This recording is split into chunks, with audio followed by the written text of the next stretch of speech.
달리든지 또는 청소를 미친 듯이 한다든지 또는 소리를 지르거나 노래를 부르거나 또는 청소를 하면서 노래를 부르는 굉장히 다양한 방법들이 있을 수 있겠죠. 그런데 이런 코티솔이 계속적으로 수치가 높아지게 되면 도파민과 세로토닌 생성이 어려워질 수가 있습니다. 과식을 많이 하신 분들은 이 리보플레빈을 조금 더 많이 드셔주셔야 하겠습니다. 안녕하세요. 오늘은 여러분들께 과다 분비된 코티솔 수치를 효과적으로 조절하는 방법에 대해서 말씀을 드려보도록 하겠습니다. 먼저 구독과 좋아요 부탁드리도록 하겠습니다. 그럼 바로 시작합니다. 자, 우선 코티솔이 분비되는 기관에 대해서 말씀을 좀 드려보면요. 이 코티솔은 콩팥 위에 있는 부신이라는 곳에서 분비가 되게 됩니다. 관련해서 센스, SENSE라는 프로그램이 나왔습니다. 이 센스의 약자에 대해서 말씀을 드리면 S는 스트레스 매니지먼트, 즉 스트레스 조절을 뜻하고 E는 엑서사이즈, 운동, N은 뉴트리션 영양, S는 서플리멘트, 식이 보충제, E는 이밸루에이션 평가를 뜻합니다. 이러한 센스 프로그램은 굉장히 다양한 여러 기관에서 추천을 받을 만큼 굉장히 많이 쓰여지고 있는데요. 예를 들어 미국 영양학회, 그리고 미국 실험생물학회, 국제스포츠영양학회라든지 미국 스포츠의학회에서도 모두 이 코티졸 호르몬을 조절할 수 있도록 잘 관리할 수 있도록 이러한 센스 프로그램을 적극적으로 밀고 있습니다. 그러면 이 센스 프로그램에 대해서 알아보도록 하겠습니다. 센스의 처음 첫 자인 스트레스 조절, S에 대해서 알아보도록 하겠습니다. 스트레스 조절을 하려면은 스트레스 해소를 할 수 있는 모든 방법을 동원을 할 줄 알아야 합니다. 우선 동물 실험을 진행을 했는데요. 이 생쥐에다가 전기 자극을 주는 실험을 했었습니다. 이때 생쥐의 위를 확인해 보니 이런 위 궤양이 생긴 걸 알 수가 있었습니다. 저희 한국 사람들도 굉장히 많이 있는 게 이런 위궤양, 위염인데요. 그만큼 저희 한국 사람들도 스트레스에 굉장히 많이 노출되어 있다는 것을 좀 알 수가 있습니다. 생쥐의 다른 군에서 동일한 실험을 했는데 이 생쥐에게도 전기 자극을 주었습니다. 하지만 이 생쥐에게는 씹을 수 있는 거 그리고 먹을 걸 주었고 또한 운동을 할 수 있는 환경을 조성해 줬습니다. 이 결과 이 생쥐에게는 굉장히 건강한 위 상태를 확인을 할 수가 있었습니다. 그래서 저희에게도 다양한 스트레스 조절 방법을 할 수가 있을 텐데 달리든지 또는 청소를 미친 듯이 한다든지 또는 소리를 지르거나 노래를 부르거나 또는 청소를 하면서 노래를 부르는 굉장히 다양한 방법들이 있을 수 있겠죠. 따라서 저희에게 각자 자신에게 맞는 스트레스 조절법을 사용을 해보시면 좋을 것 같습니다. 자, 다음은 이 엑서사이즈 운동에 대해서 말씀드려보도록 하겠습니다. 만성적인 코티솔 노출은 우리 몸에 굉장히 다양한 악영향을 미칠 수가 있습니다. 이로 인해서 도파민 그리고 세로토닌과 같은 물질들의 생성을 유발을 하는 것에 대해서 영향을 미칠 수가 있는데요. 이러한 물질들은 불안함과 우울함에 대응해서 저희의 기분을 좋게 만들어준 신경전달 물질입니다. 그런데 이런 코티솔이 계속적으로 수치가 높아지게 되면 도파민과 세로토닌 생성이 어려워질 수가 있습니다. 듀크 대학교에서 연구를 하였습니다. 그래서 하루에 30분, 주 3, 4회, 4개월 운동을 하신 분들은 우울증과 불안증을 겪고 있는 분들이 이러한 증상이 완화할 수 있을 만큼 항우울제 약물만큼의 효과적인 것을 확인할 수가 있었습니다. 자, 그러면 제가 이제 운동을 하나 좀 소개시켜 드릴 건데요. 바로 이거는 스마트 바이크 또는 스피닝 할 수 있는 25센트 라이드라는 게 있는데요. 혼자 재밌게 즐길 수 있고 또한 이제 다른 분들과 함께 이런 버추얼 공간에서 메타버스를 통해서 다른 분들과 함께 이렇게 재밌게 운동을 즐길 수가 있으십니다. 그래서 이 25센트 스피닝에 대한 효과를 좀 말씀을 드리면 이 운동은 굉장히 엄청난 칼로리를 소모를 하게 됩니다. 그래서 한 시간당 칼로리 소모가 약 600에서 1000kcal 이상 소모를 하게 되고요. 그리고 70kg 성인 기준으로 칼로리 시간을 봤었을 때 볼링은 140에서 280, 에어로빅은 210에서 490에 달하는 반면 이 스피닝 효과가 굉장히 효과가 좋다는 것을 이렇게 확인할 수가 있습니다. 참고로 이러한 밥 2공기에 먹은 칼로리를 바로 다 연소를 시킬 수가 있는 그런 게 굉장히 좋은 운동입니다. 먼저 20%의 장점을 말씀드리면 집에서 굉장히 편안하게 즐길 수가 있으시죠. 그래서 자신의 페이스에 따라서 스핀을 즐길 수가 있으시고 또한 헬스장에서 느끼는 감동 그리고 또는 더욱더 많이 즐길 수가 있는데 스피닝은 GX라고 해서 이제 그룹 엑서사이즈에서 많이 볼 수 있는 운동이시죠. 그래서 이제 뭐 만약에 다른 사람들과 어울리시고 싶으신 분, 이제 뼛속부터 이제 느껴지는 굉장한 아드레날린을 방출하고 싶으신 분, 그리고 이제 나와 다른 분들의 땀샘에서 이런 분수처럼 떠져나오는 땀 냄새를 맡고 싶은 모든 분들에게 강추를 하는 게 바로 이러한 운동입니다. 그래서 20% 장점은 체지방을 감소시켜주고 혈압과 콜레스테롤 저하에도 긍정적인 영향을 미치게 됩니다. 그리고 스피닝 운동은 이제 운동선수의 훈련에도 향상을 하는 데 도움이 된다고 하죠. 그래서 이 부분은 이제 저의 기초대사량을 이게 보여주고 있는데 제가 8월 31일부터 10월 8일 사이에 기초대사량이 굉장히 올라간 걸 볼 수가 있습니다.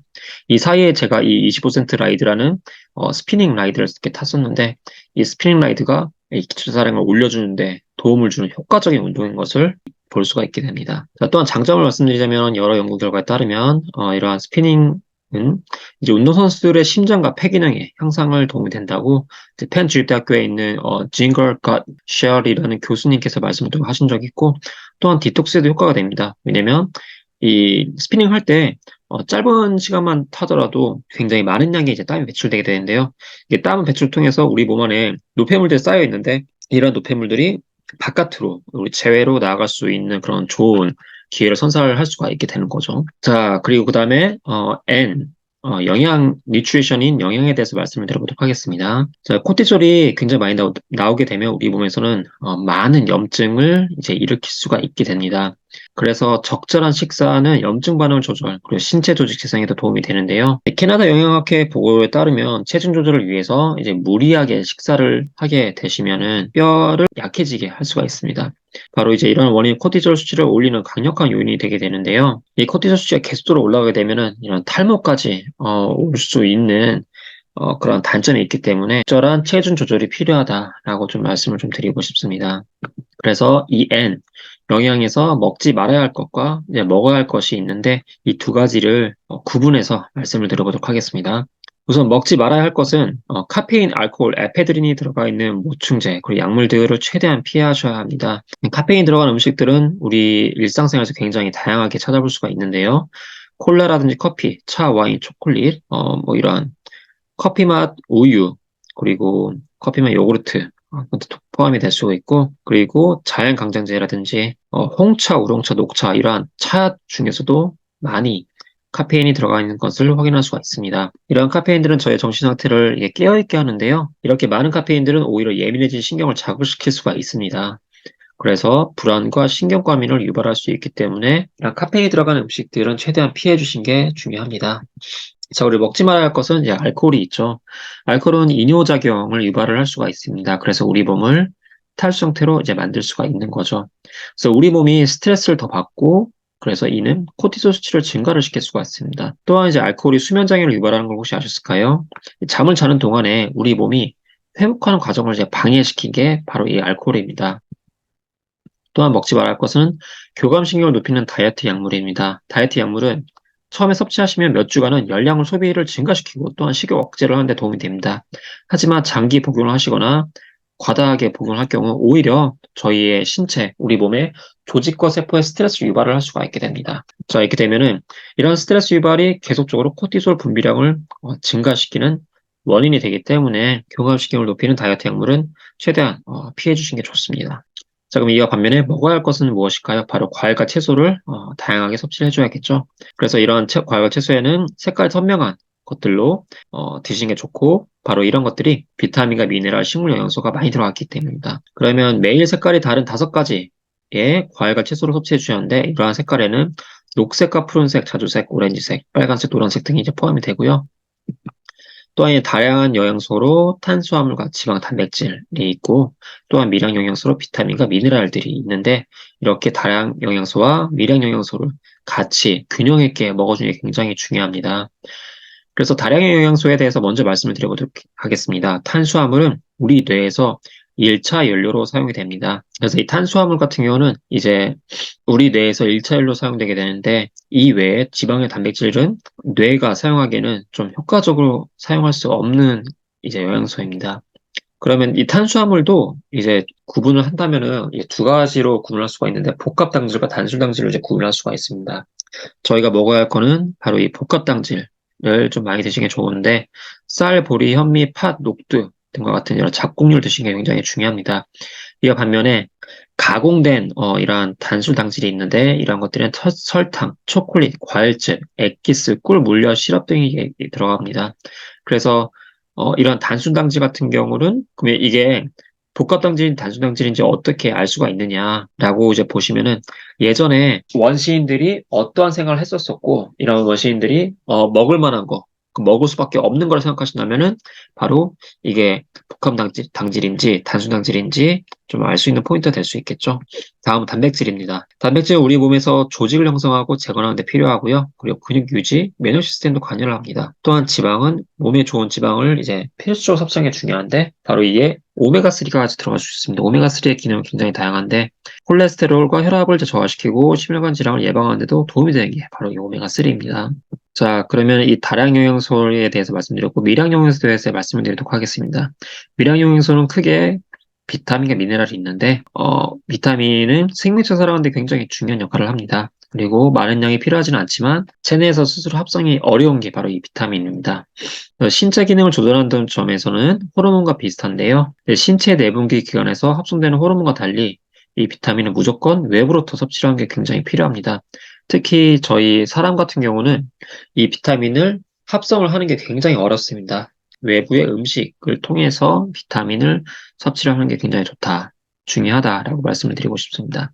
그리고 또 미네랄이 있습니다. 또는 이 미네랄은 이제 무기질이라고 불리기도 하는데요. 이 무기질은 인체에서 필요한 양이 굉장히 적습니다. 저희 몸에서 약 4% 정도의 구성물질이고요. 이 미네랄이 부족하게 되면 정상적인 신체 기능을 유지하는 데 문제가 발생할 수가 있습니다. 이한 미네랄 종류가 굉장히 다양한데 칼슘인 철, 나트륨, 아연, 요오드 또는 마그네슘 등이 포함되는데 눈떨림 현상을 경험하신 분이 있으실까요? 이 눈떨림 현상은 우리 몸에 마그네슘 굉장히 부족하다는 뜻이고요. 또한 이 마그네슘이 저희 심장에 굉장히 중요한 역할을 합니다. 따라서 이러한 다양한 미네랄, 이러한 무기질들이 우리 몸에 부족하지 않도록 적절하게 그리고 잘 섭취하는 게 굉장히 중요하다고 말씀 좀 드리도록 하겠습니다.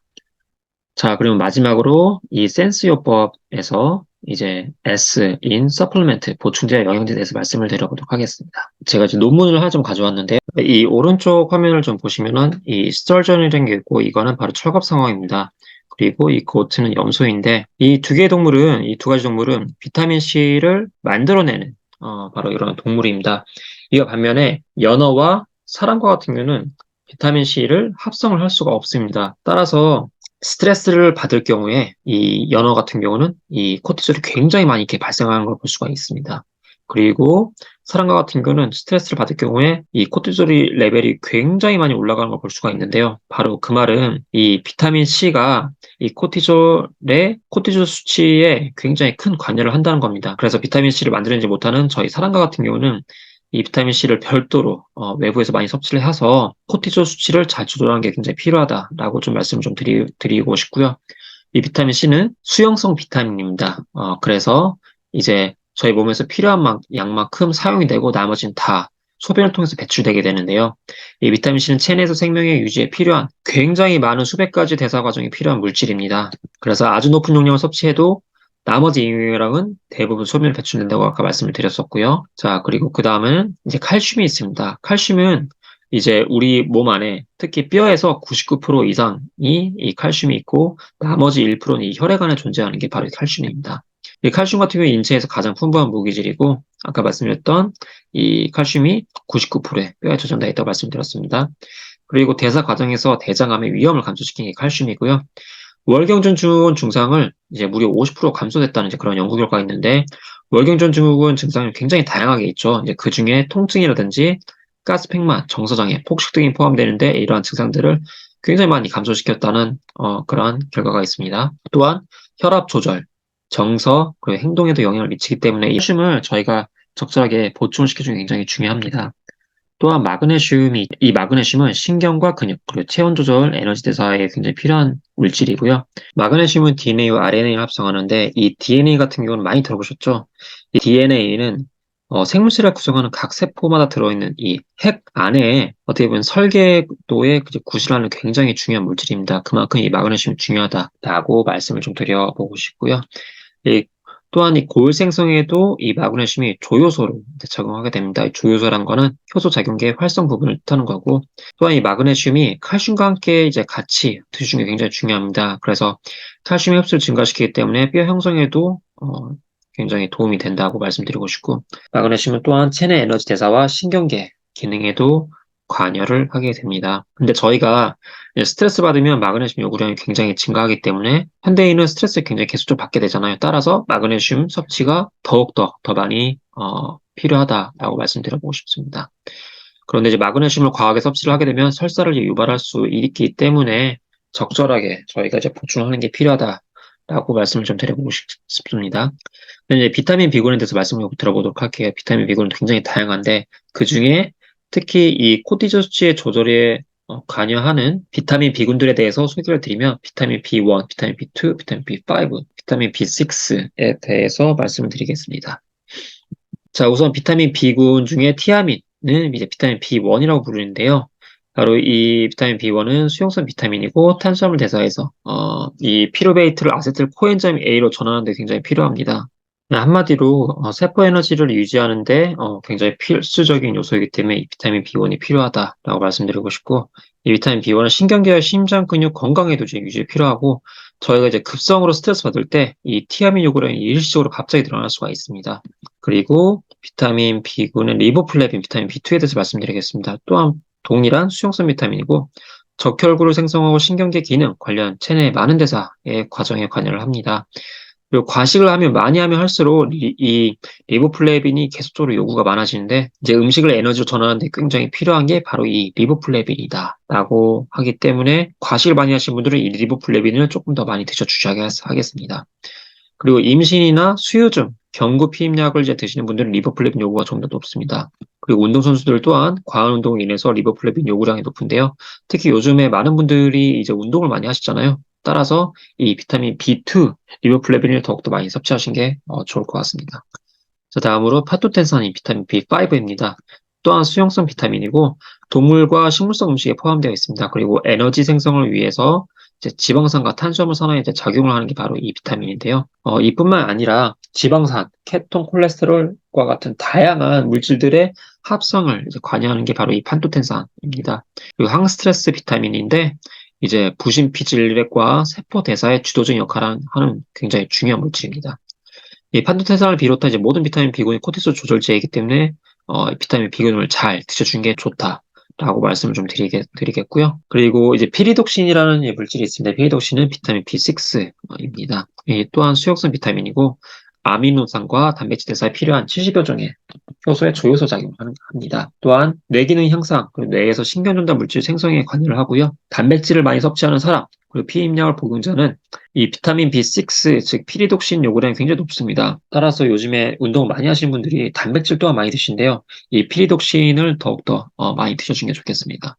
그리고 호모시스테인이라는 동맥경화를 유발하는 그런 물질이 있는데 이 피리독신을 엽석과 함께 섭취를 해서 이 호모시스테인을 낮출 수 있도록 하면 좋겠습니다. 자, 그래서 여러분들께 좀 추천해 줄 수 있는 제품은 뉴트리라이티스 나오는 제품으로 아세로라 C가 바로 비타민 C의 이제 그래서 여러분들께 아세로라 C라는 제품에 대해서 추천을 드리고자 하는데요. 이 아세로라 C는 굉장히 좋은 이제 비타민 C의 공급을 해주는 이제 제품입니다. 또한 칼맥디라는 제품이 있는데요. 이 칼맥디는 아까 말씀드렸던 이 코티솔 수치를 조절하는데 필요한 칼슘과 마그네슘 그리고 또한 비타민 D의 원료가 될 수가 있고요. 비타민 B 플러스라는 제품이 있습니다. 이 제품은 비타민 B1, B2, B5, B6를 포함한 굉장히 다양한 비타민 B군을 들어가 있어서 코티졸 조절에 도움이 될 수 있다라고 말씀을 드려보도록 하겠습니다. 자, 오늘 내용이 도움이 되셨나요? 그러면 구독과 좋아요 부탁드리겠습니다. 감사합니다.